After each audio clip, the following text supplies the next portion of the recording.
So let's go to the positive side of life. And let's talk about our biggest surprises. Mo, what are your biggest surprises of 2017? Biggest one. Persona 5. Just blew me out of the water. They had a little bit of a problem. It was supposed to release on February, on Valentine's Day. It got pushed back to April. Which was good because you got For Honor on Valentine's Day. I did. Yeah. So you picked up For Honor in February and then April. So it gave me time, and I wasn't even that upset that they pushed it back. My anticipation was like, "Are you fucking kidding me? Like, I'm ready to play this game." And then just with them doing a little bit of the finishing touches and just wanting it to release on April, I understand where it was coming from.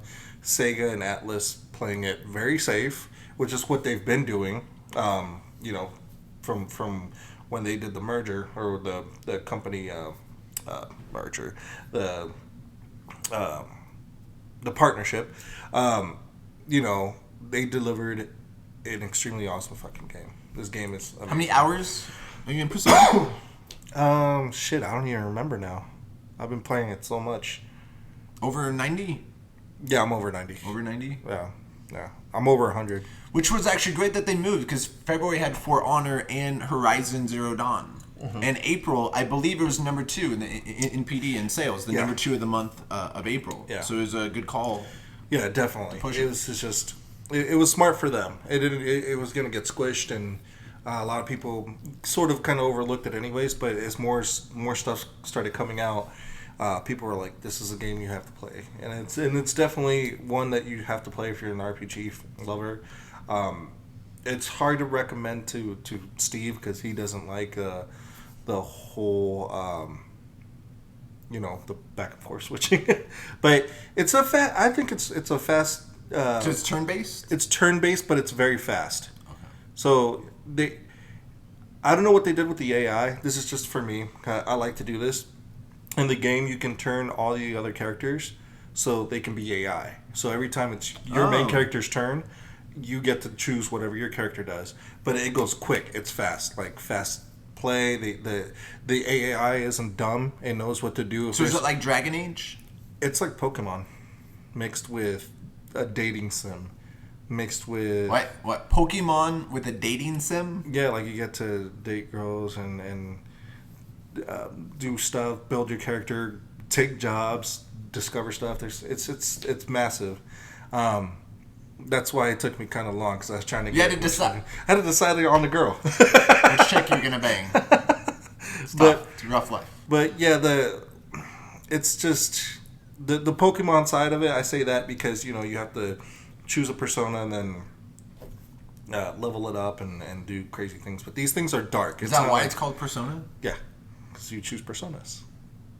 Fair enough. Yeah. Great game. Fantastic game. I love it. And now that they're making an anime coming out for, 2018. 2018. Anime Persona. I'm all for it. It was great. Great. Nicely done. Sega Atlus. Like, keep bringing them. Keep bringing those games. Was that the only surprise? That was all you need, Persona, and you're done. That's it now. Horizon. Fuck. What a game. And then the DLC, I saw the DLC pre-order on the PlayStation Store, actually. I don't know if you get a discounted price if you're a PlayStation Plus member or not. I have to check that out, actually. I saw it today. Do they have a price on it or release date or anything? No release date, just price, I think. That was a wow game for me. For Guerrilla going from Killzone to that is just like I keep praising it. It's shows innovation on their team. They're showing that they can do something else that nobody was expecting. I think blew my mind. And I agree. That's actually one of my 3 big surprises of 2017 was Horizon Zero Dawn. I picked it up in June, I believe, like a week before E3, where they had the special when it was for $40. Because I picked up Zelda, because the same week was Horizon Zero Dawn and fucking Zelda. Holy shit, what a week for RPGs. So win for gamers there. I picked up Horizon Zero Dawn. I played over 50 hours. I'm like a level 45. I did beat the game, did almost as much as I could do, and I fucking loved it. That was incredible. fucking hunting Dinobots. It was very fun. My type of role-playing game. Fast-paced. Not too hard, but not too easy as well. And you can tackle any situation, like any of the bandit camps, any levels. You can tackle it however you want. Yeah. Level up your character and play the way that you want as well. And that was a huge surprise. Yeah. I do not buy DLCs. Really, once I'm done with the game, I go the next one. But that will probably be a DLC that I will buy day one. Yeah. When that does come out. Looking at the video that they posted on the PlayStation Store. That thing looks massive. That DLC does not look... I don't even know if that could be considered a standalone like Uncharted, but from what I've seen on that little clip that they put on the PlayStation Store, I was like, this is... I don't know. It's going to be big. But they're going in the step in the right direction. I believe that's what a DLC should be, is something that includes so much content that you're actually getting your money's worth. Then, by all means, yeah. Yeah. That's the way to do it. Horizon, highly recommend Horizon Zero Dawn. And then Zelda Breath of the Wild had such high expectations, and for me personally, the game exceeded them. Yeah. I already had high, I already thought it was going to be great. I've loved almost all the console Zelda games. I know I have my favorites, but Zelda Breath of the Wild, just how immersive it was. I know the only complaint that I have is how often your fucking swords break and shield. But I understood why they had that a part of the gameplay, just so you'd be able to use different weapons, keep upgrading, especially your shield. I have the Master Sword now, so I don't have to fucking worry about that bullshit. I played about 30 to 40 hours, I believe, so I kind of rushed through it. I beat the game. I haven't gone through all the shrines. I want to go back and try and get all the shrines and jack up all my hearts. But Zelda was a game I could not put down and worth the purchase for the Switch on day one on my end. I fucking loved it. But my biggest surprise for me, and if you've been watching the other prior episodes, you'll know I am a big fan of this, but the PSVR has exceeded my expectations. So when I bought it day one in October, when it launched, and it got exactly what I thought the VR was going to be, was just tech demos. Like, I thought it was just going to be very rich, quick games. Like, Batman Arkham VR was a 90-minute game. Rush of Blood was the roller coaster. Again, that you can beat that probably like in an hour and a half. There's only 7 levels. So that's what I was expecting from VR. I loved it. Even though I got it on launch day, that was what I was expecting. But in 2017, it gave me gaming experiences, like one of my best gaming experiences, starting with Resident Evil 7 in January. Holy shit. A AAA game in VR. And I probably said this before, but that is probably one of the greatest gaming experiences I've ever had, was Resident Evil in January. Playing a full game in VR and made me immersive, where I can look down hallways and just by moving was incredible. Then Farpoint came out in May. A shooter. And a shooter, again, it's not... If you just played Farpoint without VR, it would just be a basic, generic shooter. Yeah, of course. But putting it in VR and what I can do, move around, duck, shoot over a rock, just those have been like, oh, let me try this. Like, holy shit, it actually works and I can do it. Ducking around, like, I was immersive in that world, in that planet. And then just lately, what came out last Friday, or 2 Fridays ago, Super Hot VR. Holy fuck. I thought Resident Evil was one of the greatest gaming experiences I've ever had. Then Super Hot VR came out. What was the price on Super Hot? $25. See, and it's giving you a great experience, and you're not even spending like the full $60 price tag on it. There is a catch to that. There's a catch. Here we go. As in, it takes about 2 hours to beat. All right.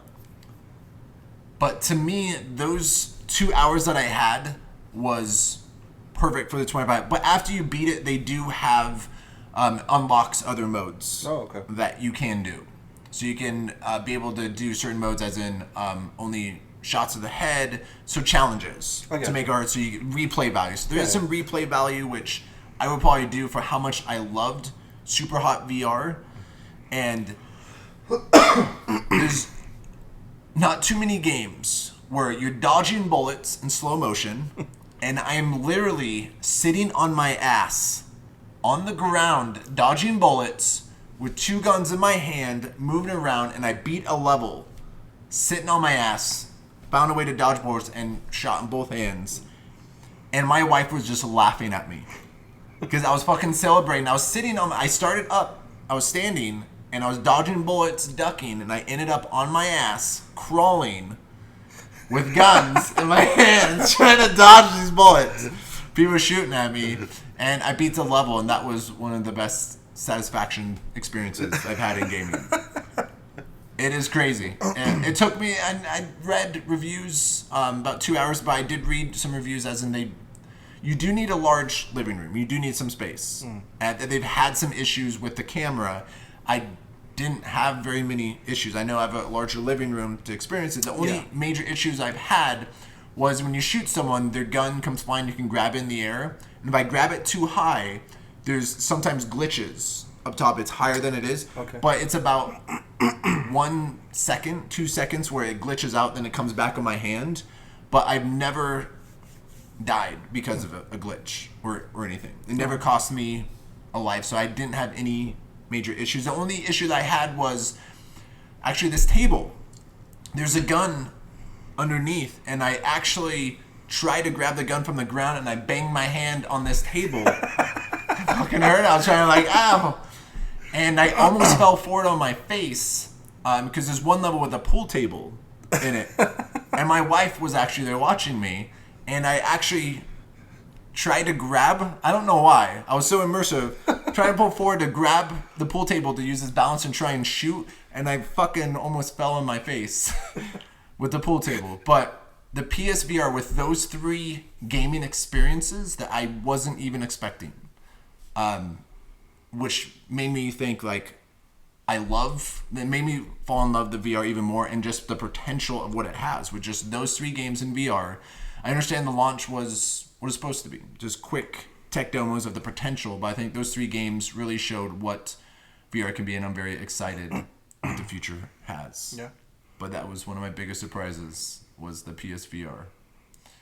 So those are our biggest appointments and surprises of 2017. Please let us know in the comments below what your disappointments and surprises for the first half of the year